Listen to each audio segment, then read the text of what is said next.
출애굽기 24장. 또 주님께서 모세에게 말씀하셨습니다. 너와 아론과 나답과 아비후와 이스라엘의 장로 70명은 나 여호와에게 올라와서 멀리서 나를 예배하여라. 그런 다음 너 모세만 여호와께 가까이 나아오너라. 다른 사람들은 가까이 오지 말고 백성도 모세를 따라 이 산으로 올라오지 마라. 모세는 백성에게 여호와의 모든 말씀과 규례를 전해주었습니다. 그러자 모든 백성이 한 목소리로 대답했습니다. 우리는 여호와께서 하신 말씀을 그대로 따르겠습니다. 모세는 여호와의 말씀을 다 적었습니다. 이튿날 모세는 아침 일찍 일어나서 산기슭에 제단을 쌓았습니다. 그리고 이스라엘의 12지파를 위하여 돌 12개를 쌓았습니다. 모세는 이스라엘 백성 가운데서 젊은이들을 보내 태워드리는 제물인 번제물을 바치게 했습니다. 그들은 또 화목제물로 여호와께 소를 바쳤습니다. 모세는 피를 가져다가 그중 절반은 그릇에 담고 나머지 절반은 제단 위에 뿌렸습니다. 그리고 모세는 언약의 책을 가져다가 백성에게 읽어주었습니다. 그러자 백성은 우리는 여호와께서 하신 말씀을 그대로 따르겠습니다. 우리는 주님께 복종하겠습니다. 라고 말했습니다. 모세는 그릇에 담긴 피를 가지고 백성에게 뿌리며 말했습니다. 이 피는 이 모든 말씀에 대하여 여호와께서 너희와 맺는 언약의 피다. 모세와 아론과 나답과 아비후와 이스라엘의 장로 70명은 산으로 올라갔습니다. 그들은 이스라엘의 하나님을 보았습니다. 하나님의 발 아래는 마치 청옥을 깔아놓은 것처럼 보였고 그것은 마치 하늘처럼 맑았습니다. 이스라엘의 지도자들은 하나님을 보았습니다. 하지만 하나님께서는 그들을 멸망시키지 않으셨고 그들은 함께 먹고 마셨습니다. 여호와께서 모세에게 말씀하셨습니다. 내가 있는 산으로 올라와서 기다려라. 내가 너에게 돌판 2개를 주겠다. 거기에는 내가 백성에게 가르치려고 쓴 가르침과 명령이 적혀 있다. 그래서 모세는 자기 보좌관 여호수아를 데리고 길을 떠났습니다. 모세는 하나님의 산인 시내산으로 올라갔습니다. 모세가 장로들에게 말했습니다. 아론과 훌이 여러분과 함께 있을 것이니 우리가 돌아올 때까지 여기서 기다리시오. 누구든지 문제가 생기면 아론과 훌에게 가시오. 모세가 산에 올라가자 구름이 산을 덮었습니다. 여호와의 영광이 시내산으로 내려왔습니다. 구름은 6일 동안 산을 덮고 있었습니다. 7일째 되는 날 여호와께서 구름 속에서 모세를 부르셨습니다. 이스라엘 백성은 마치 산꼭대기에서 타오르는 불과 같은 여호와의 영광을 보았습니다. 모세는 구름 속으로 들어가서 산 위로 올라갔습니다. 모세는 40일 밤낮을 산 위에 있었습니다. 요한복음 3장. 바리새인들 중에 니고데모라는 사람이 있었습니다. 그는 유대 공의회 의원 중 한 사람이었습니다. 어느 날 밤 니고데모가 예수님을 찾아왔습니다. 그는 선생님, 우리는 당신이 하나님께로부터 오신 선생님이라는 것을 압니다. 하나님께서 함께 하시지 않는다면 아무도 선생님께서 하셨던 일들을 행할 수 없습니다. 라고 말했습니다. 예수님께서 대답하셨습니다. 내가 너에게 진리를 말한다. 누구든지 다시 태어나지 않으면 하나님의 나라를 볼 수 없다. 니고데모가 예수님께 물었습니다. 사람이 이미 나이가 많아 어른이 되었는데 어떻게 다시 태어날 수 있겠습니까? 어머니의 태 안에 다시 들어가 2번씩이나 태어날 수 있겠습니까? 예수님께서는 이렇게 대답하셨습니다. 내가 너에게 진리를 말한다. 누구든지 물과 성령으로 태어나지 않는다면 그 사람은 하나님 나라에 들어갈 수 없다. 사람이 육체적으로는 그의 부모로부터 태어나지만 영적으로는 성령으로부터 태어난다. 내가 너에게 다시 태어나야 한다라고 말한 것에 너무 놀라지 마라. 바람은 제 맘대로 부는 법이다. 너는 바람 부는 소리는 듣지만 그 바람이 어디서부터 와서 어디로 가는지는 알지 못한다. 성령으로 다시 태어나는 모든 사람도 이와 같다. 니고데모는 이런 일이 어떻게 가능할 수 있습니까? 라고 물었습니다. 예수님께서 대답하셨습니다. 너는 이스라엘의 선생인데도 이 일들을 이해하지 못하느냐? 내가 너에게 진리를 말한다. 우리는 우리가 아는 것을 말하고 우리가 본 것을 증언한다. 그러나 너희는 우리가 증언한 것을 받아들이지 않고 있다. 내가 너희에게 이 세상의 일들에 대해 말했는데도 너희는 나를 믿지 않는데 내가 너희에게 하늘의 일들을 말한다면 너희가 어떻게 믿겠느냐? 하늘에서 내려온 사람, 곧 인자 외에는 하늘에 올라간 사람이 아무도 없다. 모세가 광야에서 뱀을 높이 들었던 것처럼 인자도 들려야 한다. 그것은 그를 믿는 사람들에게 영생을 얻게 하기 위해서이다. 이와 같이 하나님께서는 세상을 사랑하여 독생자를 주셨다. 이는 누구든지 그의 아들을 믿는 사람은 멸망하지 않고 영생을 얻게 하려 하심이다. 하나님께서는 세상을 심판하시기 위해 그의 아들을 세상에 보내신 것이 아니라 자기 아들을 통하여 세상을 구원하시기 위해 아들을 보내신 것이다. 하나님의 아들을 믿는 사람은 유죄 판결을 받지 않는다. 그러나 그를 믿지 않는 사람은 이미 유죄 판결을 받은 것이다. 그것은 사람이 하나님의 독생자의 이름을 믿지 않았기 때문이다. 판결 내용은 이렇다. 빛이 세상에 와 있지만 사람들은 빛보다는 어두움을 더 좋아하였다는 것이다. 그들이 어두움을 더 좋아하는 것은 그들의 행위가 악하기 때문이다. 악을 행하는 사람마다 빛을 미워하며 또한 빛으로 말미암아 자기의 행위가 폭로되는 것이 두려워 빛을 향해 나오지 않는다. 그러나 진리를 행하는 사람은 그가 행한 모든 일들이 하나님을 통하여 행한 것이라는 사실을 나타내기 위해 빛을 향해 나온다. 이 일이 있은 후 예수님과 그의 제자들은 유대 지방으로 갔습니다. 예수님께서는 거기서 그의 제자들과 함께 머무르시면서 사람들에게 침례를 주셨습니다. 침례자 요한도 살렘 근처에 있는 에논에서 침례를 주었습니다. 이는 그곳에 물이 많고 사람들도 계속해서 자기에게 나왔기 때문입니다. 이때는 요한이 아직 감옥에 갇히기 전이었습니다. 요한의 제자들 중 몇 사람과 유대인 사이에 정결예법에 대한 논쟁이 벌어졌습니다. 그래서 그들은 요한에게 와서 선생님, 요단강 동편에서 선생님과 함께 계셨던 분, 즉 선생님께서 이전에 증언하셨던 그분이 지금 침례를 주고 계시며 모든 사람들이 그분에게로 가고 있습니다. 라고 말했습니다. 요한이 대답했습니다. 하늘의 하나님께서 주지 않으시면 사람은 아무것도 받을 수 없다. 너희들은 내가 나는 그리스도가 아니며 그분보다 앞서 보냄을 받은 사람이다 라고 말한 것을 들은 증인들이다. 신부의 주인은 신랑이다.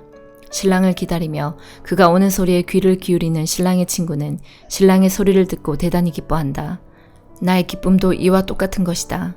나의 기쁨이 이제 이루어졌다. 그분은 점점 더 위대해질 것이고 나는 점점 더 사람들의 관심에서 멀어지게 될 것이다. 위로부터 오신 분은 모든 것 위에 계신 분이다. 땅으로부터 온 사람은 땅에 속하여 땅의 일을 말한다. 그러나 하늘로부터 오신 분은 모든 것 위에 계신 분이다. 그분은 그가 보고 들었던 것을 증언하신다. 그러나 아무도 그분의 증언을 받아들이지 않는다. 그분의 증거를 받아들이는 사람은 하나님이 참되신 분이라는 사실을 인정한다. 하나님께서 보내신 그분은 하나님의 말씀을 전하신다. 하나님께서는 그분에게 성령을 한없이 주셨다. 아버지는 아들을 사랑하셔서 모든 것을 그의 손에 맡기셨다. 아들을 믿는 사람은 영생이 있지만 아들을 거역하는 사람은 생명을 보지 못하고 도리어 그에게 하나님의 진노가 있을 것이다. 욥기 42장. 그러자 욥이 여호와께 대답했습니다. 주께서는 무슨 일이든지 하실 수 있기 때문에 아무도 주님의 뜻을 방해할 수 없는 줄 압니다. 무식한 말로 내 뜻을 가리는 자가 누구냐? 라고 물으셨지요. 정말 저는 알지도 못하면서 말하였고 깨닫지 못하는 일들을 아는 채 하였습니다. 주님께서 들어라 내가 말하겠다. 내가 묻겠으니 너는 대답하여라고 하셨지요. 주님에 대하여 귀로 듣기만 했는데 이제 저는 주를 눈으로 직접 보았습니다. 이제 제 자신을 경멸합니다. 그리고 티끌과 제 가운데서 회개합니다. 여호와께서 욥에게 말씀을 하신 후에 대만 사람 엘리바스에게 말씀하셨습니다. 너와 네 두 친구는 정말 나를 화나게 하였다. 너희들은 내게 욥처럼 옳게 말하지 않았다. 그러므로 이제 너희는 수송아지 7마리와 순양 7마리를 잡아 내 종 욥에게 가서 너희들의 죄를 위해 번제로 바쳐라. 그러면 내 종 욥이 너희를 위해 기도해 줄 것이다. 나는 그의 기도를 듣고 너희들을 너희 어리석음대로 다루지 않겠다. 너희는 욥과 달리 나에 대해 옳게 말하지 않았다. 그러자 대만 사람 엘리바스와 수아 사람 빌닷, 나아마 사람 소발은 여호와께서 자기들에게 명령하신 대로 하였고 여호와께서는 욥의 기도를 들으셨습니다. 욥이 자기 친구들을 위해 기도한 이후에 여호와께서는 그를 다시 번성케 하셔서 그에게 전보다 2배나 많은 복을 주셨습니다. 그러자 그의 모든 형제 자매와 전에 그를 알았던 모든 자가 와서 그와 함께 식사를 하였습니다. 그들은 여호와께서 욥에게 내리셨던 모든 재앙을 생각하며 그를 위로하고 슬퍼해 주었고 각각 돈과 금고리를 욥에게 선물로 주었습니다. 여호와께서 욥의 말년에 처음보다 더 큰 복을 주셔서 그는 14,000마리의 양과 6,000마리의 낙타와 황소 1,000결이와 당나귀 1,000마리를 소유하게 되었습니다. 그리고 욥은 7명의 아들과 3명의 딸을 낳았습니다. 그의 첫째 딸을 여미마라 하고 둘째 딸을 그시야, 셋째 딸을 게렌 합북이라 불렀는데 온 땅에 욥의 딸같이 아름다운 사람이 없었고 욥은 그들에게도 아들과 같이 재산을 나누어 주었습니다. 그 욥은 140년을 더 살면서 자손을 4대까지 보았고 오래 살다가 세상을 떠났습니다. 고린도후서 12장. 자랑하는 것이 이룰 것은 없지만 계속해 보겠습니다. 나는 주님께서 보여주신 환상과 계시를 말씀드리겠습니다. 나는 14년 전에 셋째 하늘로 들려올라간 그리스도 안에 있는 어떤 사람을 알고 있습니다. 그것이 몸 안에서 된 것인지 몸을 빠져나와 된 것인지 나는 알지 못하지만 하나님은 아십니다. 내가 이런 사람을 아는데 그 사람의 몸이 거기 있었는지 아니면 단지 그 사람의 영이 그곳에 있었는지 나는 알지 못하지만 하나님은 아십니다. 그 사람이 낙원으로 들려 올라가서 사람이 말해서도 안 되고 이루 말로 표현할 수도 없는 말들을 들었습니다. 내가 이 사람에 대해서는 자랑하겠으나 나 자신에 대해서는 나의 약한 것들 외에 자랑하지 않겠습니다. 내가 자랑한다고 해도 진실을 말할 것이기 때문에 어리석은 사람은 되지 않을 것입니다. 그러나 어떤 사람이든지 나를 보고 내게서 들은 것 이상으로 나에 대해 생각하지 않도록 하기 위해서 자랑하는 것을 그만두겠습니다. 내가 받은 굉장한 계시들 때문에 교만해지는 것을 막기 위하여 하나님께서는 내 몸에 사탄의 사신인 가시를 주셨습니다. 그것은 줄곧 나를 괴롭혀왔습니다. 나는 이것을 제거해달라고 주님께 3번이나 간청하였습니다.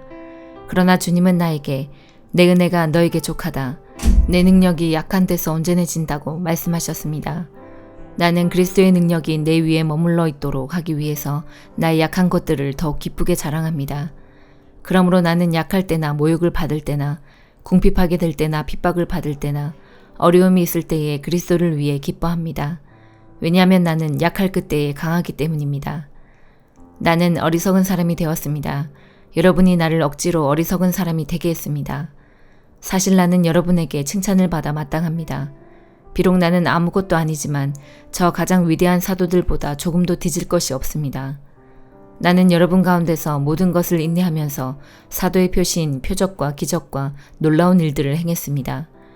내가 친히 여러분에게 짐을 지우지 않은 것 외에 내가 다른 교회에 비해 여러분에게 못한 것이 무엇입니까?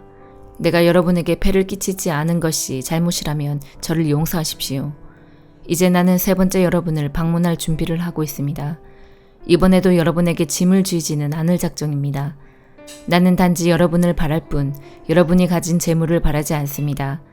이는 자녀가 부모를 위해 재산을 모아두는 것이 아니라 부모가 자녀를 위해 그렇게 하는 것이기 때문입니다. 나는 여러분을 위해서라면 내가 가진 것뿐만 아니라 나 자신마저도 기꺼이 드리겠습니다.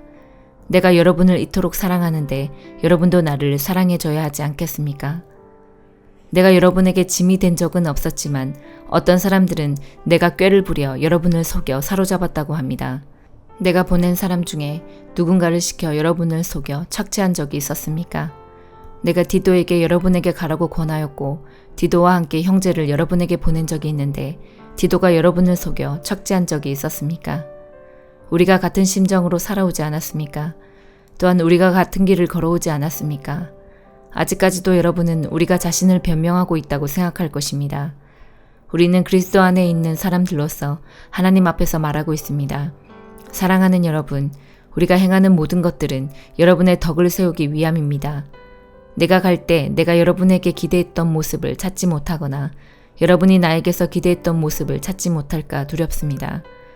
여러분 중에 말다툼과 시기와 분냄과 편가름과 중상모략과 남의 말하기와 거만함과 무질서가 있을까 두렵습니다. 내가 다시 갈 때 하나님께서 여러분 앞에서 나를 낮추실까 두렵습니다. 전에 죄에 빠졌던 사람들이 자기들이 행한 더럽고 음란하고 방탕한 생활에 대해 회개치 않는 것을 보고 내가 슬퍼 울지는 않을까 두렵습니다. 아멘.